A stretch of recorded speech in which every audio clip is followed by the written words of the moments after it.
지금부터 2024 헌납 8 대통령 윤석열 탄핵 사건에 대한 선고를 시작하겠습니다. 먼저 적법 요건에 관하여 살펴보겠습니다.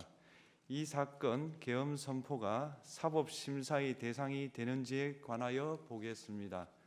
고위공직자의 헌법 및 법률 위반으로부터 헌법 질서를 수호하고자 하는 탄핵 심판의 취지를 고려하면 이 사건 계엄 선포가 고도의 정치적 결단을 요하는 행위라 하더라도 그 헌법 및 법률 위반 여부를 심사할 수 있습니다.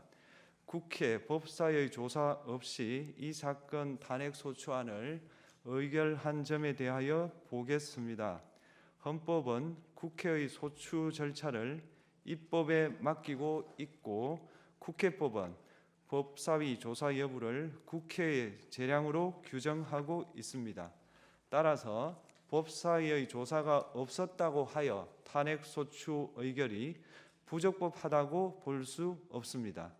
이 사건 탄핵 소추안의 의결이 일사부재의 원칙에 위반되는지 여부에 대해서 보겠습니다. 국회법은 부결된 안건을 같은 회기 중에 다시 발의할 수 없도록 규정하고 있습니다.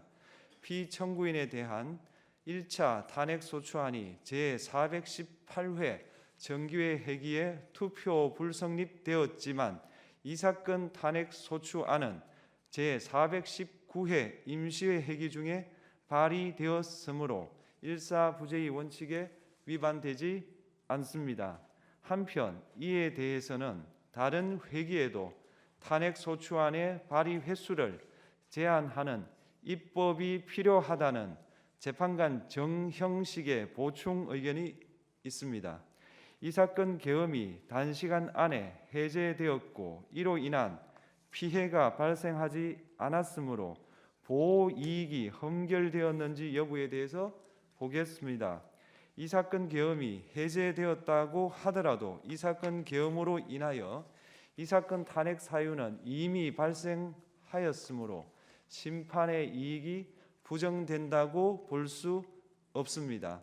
소추 의결서에서 내란죄 등 형법 위반 행위로 구성하였던 것을 탄핵 심판 청구 이후에 헌법 위반 행위로 포섭하여 주장한 점에 대하여 보겠습니다. 기본적 사실관계는 동일하게 유지하면서 적용 법조문을 철회, 변경하는 것은 소추 사유의 철회, 변경에 해당하지 않으므로 특별한 절차를 거치지 않더라도 허용됩니다.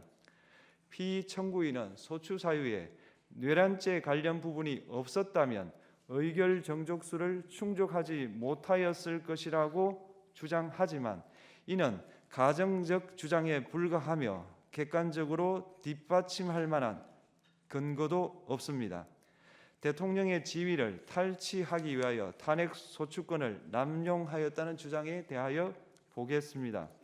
이 사건 탄핵 소추안의 의결 과정이 적법하고 피소추자의 헌법 또는 법률 위반이 일정 수준 이상 소명되었으므로 탄핵 소추권이 남용되었다고 볼 수 없습니다.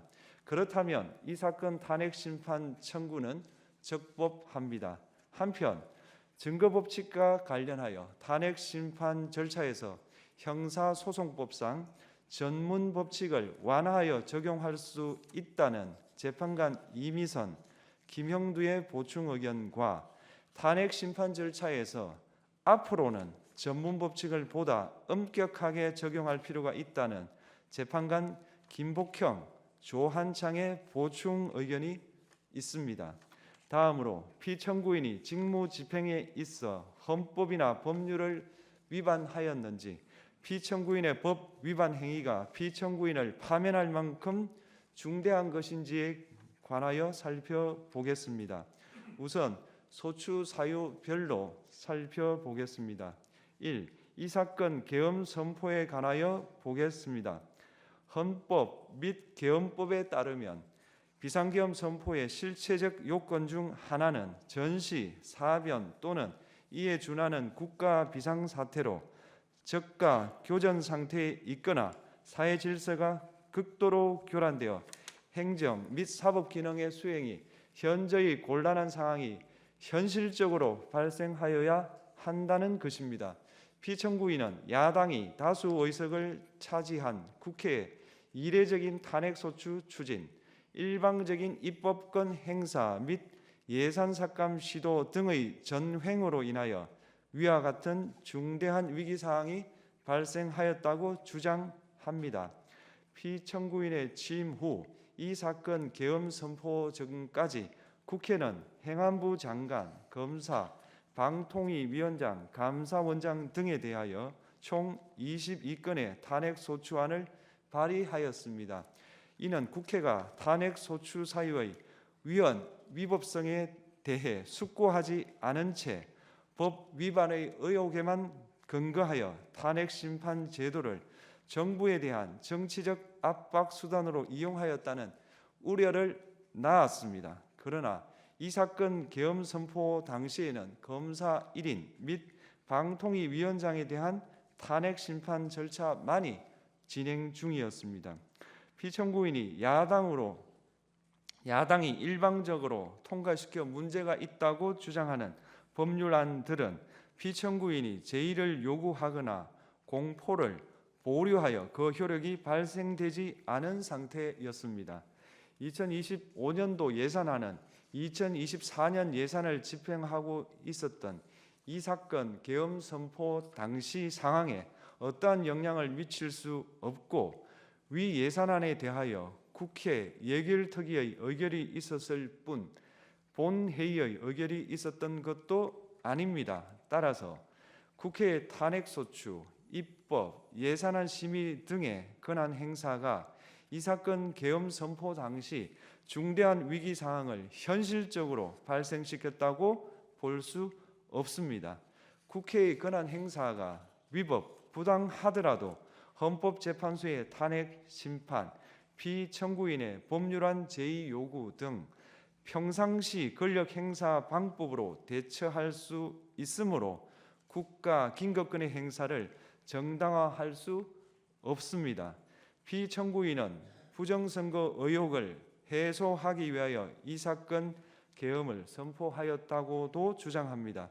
그러나 어떠한 의혹이 있다는 것만으로 중대한 위기 상황이 현실적으로 발생하였다고 볼 수는 없습니다. 또한 중앙선관위는 제22대 국회의원 선거 전에 보안 취약점에 대하여 대부분 조치하였다고 발표하였으며 사전, 우편, 투표함, 보관장소, CCTV 영상을 24시간 공개하고 개표 과정에 수검표 제도를 도입하는 등의 대책을 마련하였다는 점에서도 피청구인의 주장은 타당하다고 볼 수 없습니다. 결국 피청구인이 주장하는 사정을 모두 고려하더라도 피청구인의 판단을 객관적으로 정당화할 수 있을 정도의 위기 상황이 이 사건 계엄 선포 당시 존재하였다고 볼 수 없습니다. 헌법과 계엄법은 비상계엄 선포의 실체적 요건으로 병력으로서 군사상의 필요에 응하거나 공공의 안녕 질서를 유지할 필요와 목적이 있을 것을 요구하고 있습니다. 그런데 피청구인이 주장하는 국회의 권한 행사로 인한 국정마비 상태나 부정선거 의혹은 정치적, 제도적, 사법적 수단을 통하여 해결하여야 할 문제이지 병력을 동원하여 해결할 수 있는 것이 아닙니다. 피청구인은 이 사건 계엄이 야당의 전횡과 국정위기 상황을 국민에게 알리기 위한 경고성 계엄 또는 호소형 계엄이라고 주장하지만 이는 계엄법이 정한 계엄 선포의 목적이 아닙니다. 또한 피청구인은 계엄 선포에 그치지 아니하고 군경을 동원하여 국회의 권한 행사를 방해하는 등의 헌법 및 법률 위반 행위로 나아갔으므로 경고성 또는 호소형 계엄이라는 피청구인의 주장을 받아들일 수 없습니다. 그렇다면 이 사건 계엄 선포는 비상계엄 선포의 실체적 요건을 위반한 것입니다. 다음으로 이 사건 계엄 선포가 절차적 요건을 준수하였는지에 관하여 보겠습니다. 계엄 선포 및 계엄 사령관 임명은 국무회의의 심의를 거쳐야 합니다. 피청구인이 이 사건 계엄을 선포하기 직전에 국무총리 및 9명의 국무위원에게 계엄 선포의 취지를 간략히 설명한 사실은 인정됩니다. 그러나 피청구인은 계엄사령관 등 이 사건 계엄의 구체적인 내용을 설명하지 않았고 다른 구성원들에게 의견을 진술할 기회를 부여하지 않은 점을 고려하면 이 사건 계엄 선포에 관한 심의가 이루어졌다고 보기도 어렵습니다. 그 외에도 피청구인은 국무총리와 관계 국무위원이 비상계엄 선포문에 부서하지 않았음에도 이 사건 계엄을 선포하였고 그 시행 일시, 시행 지역 및 계엄사령관을 공고하지 않았으며 지체 없이 국회에 통고하지도 않았으므로 헌법 및 계엄법이 정한 비상계엄 선포의 절차적 요건을 위반하였습니다. 2. 국회에 대한 군경 투입에 관하여 보겠습니다. 피청구인은 국방부 장관에게 국회에 군대를 투입할 것을 지시하였습니다. 이에 군인들은 헬기 등을 이용하여 국회 경내로 진입하였고 일부는 유리창을 깨고 본관 내부로 들어가기도 하였습니다. 피청구인은 육군 특수전 사령관 등에게 의결 정족수가 채워지지 않은 것 같으니 문을 부수고 들어가서 안에 있는 인원들을 끄집어내라 는 등의 지시를 하였습니다.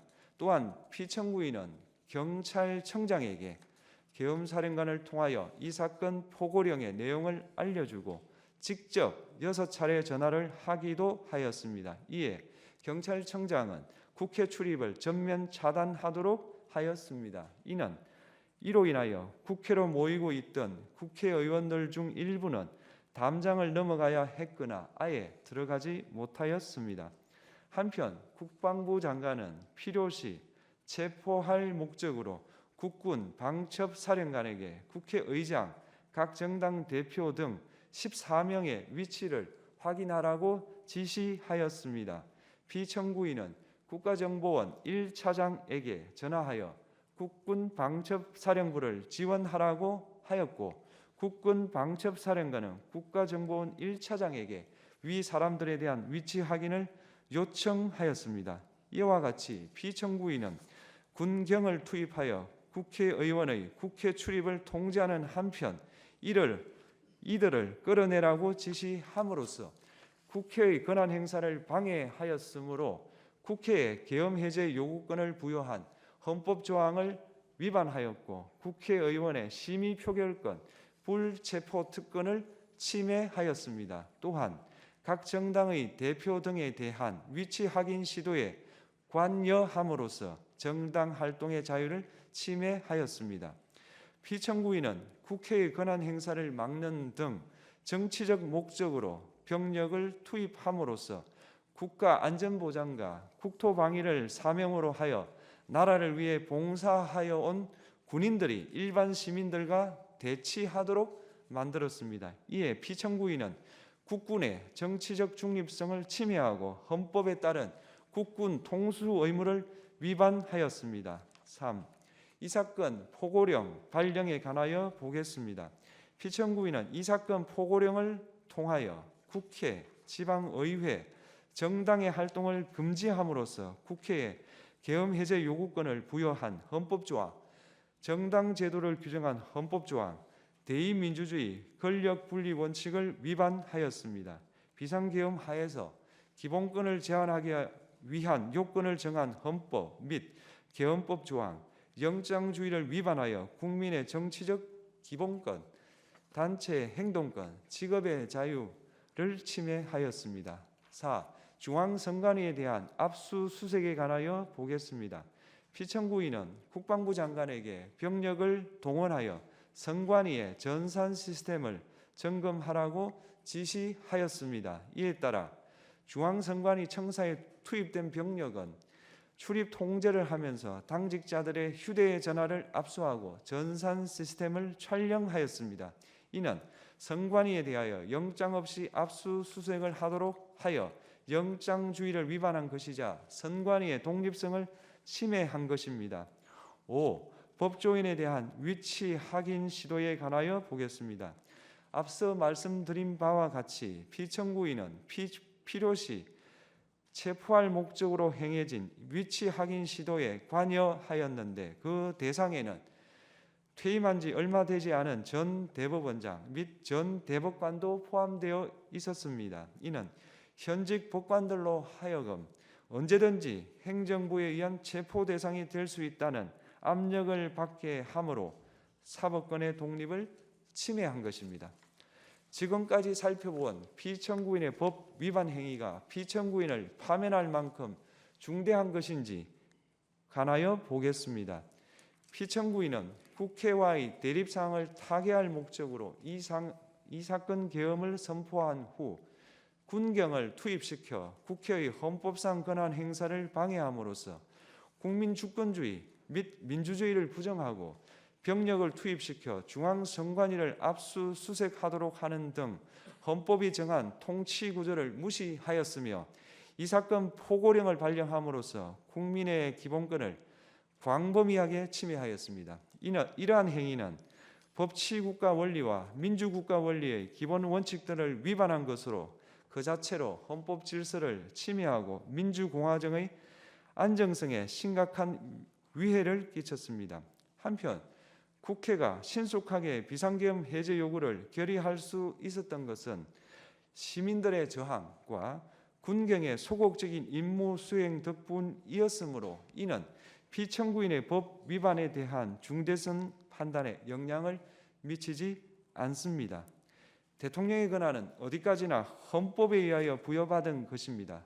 피청구인은 가장 신중히 행사되어야 할 권한이 국가 긴급권을 헌법에서 정한 한계를 벗어나 행사하여 대통령으로서의 권한 행사에 대한 불신을 초래하였습니다.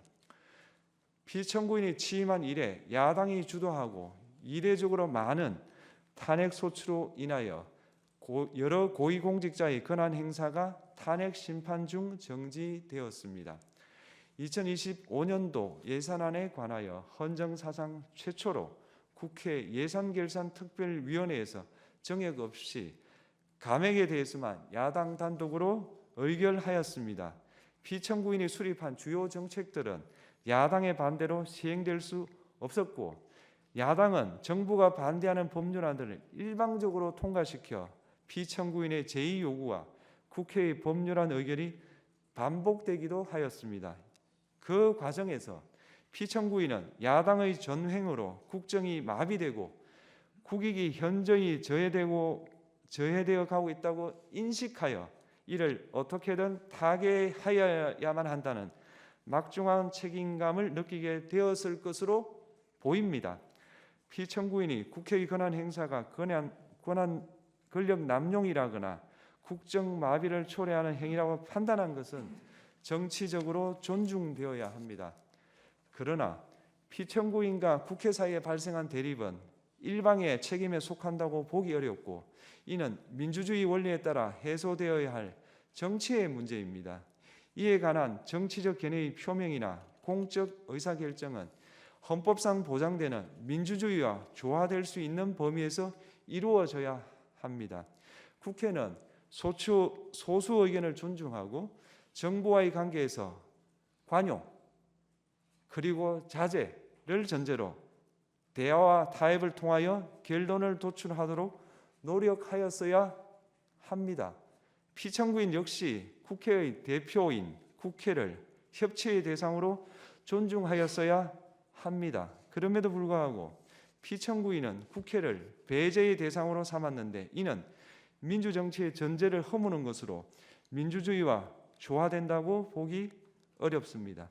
피청구인은 국회의 권한 행사가 다수의 횡포라고 판단했다 하더라도 헌법이 예정한 자구책을 통해 견제와 균형이 실현될 수 있도록 하였어야 합니다.